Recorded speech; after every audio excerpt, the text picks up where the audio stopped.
Assalomu alaykum hammaga. Bugun 2026-yil 28-may sanasida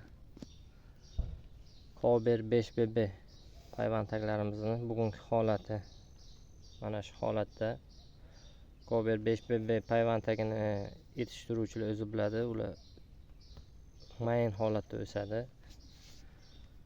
Keyinchalik qalinlashib boradi. Mana shu holatda. Men bugun bitta tajriba qilib ko'rmoqchiman, xudo xolasa. Mana bu 1,5 millimetrlik mana novdani payvand qilmoqchiman. Bu o'ta noyob nav bo'lganligi sababli novdadan foydalanib inshaalloh payvand qilmoqchiman 28-may sanasida. Xudo xolasa natijalarini ham shu kanalimda qo'yib sizlarga ulashaman. İnşallah natijalarigacha hammamizni yetkazsin. Mana bu 1,7 millimetrlisini payvand qildik. Xudo xolasa endi 0,8 millimetrlisini payvand qilamiz. Payvand qilishdan oldin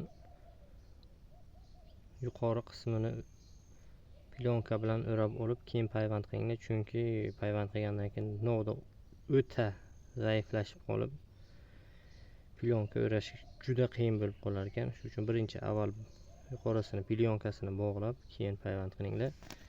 Keyin bunaqa nozik payvandlarni juda o'tkir o'lish kerak. Pichog'i aboy nojni iloji bo'lsa yangi pichog'ini qo'yib qilganlaringiz ma'qul. Assalomu alaykum, bizani kuzatib turgan hammaga. Bugun 2026-yil 9-iyun sanasida yana bir yangi tajribaning natijasini ko'rsatmoqchiman. Mana bu payvandtagimiz Kober 5BB. Shunga 1,5 millimetrlik novdani payvand qilgandi. Mana natijasi, xudo xolasa mana ko'klashni boshladi. Mana bu yerda 1,5 millimetrli va 1,80 millimetrli uzog'i 2 millimetrli novdalarni payvand qilganman. Mana bu 1,5 millimetrlisi, mana bu 0,8 millimetrlisi. Bu ham payvand mana ko'k turibdi, olgan, lekin kurtak shakllanmaganligi sababli qurib qolgan. Mana bu ham shunday, xuddi shunday mana payvand olgan. Kurtak shakllanmaganligi sababli qurib qolgan.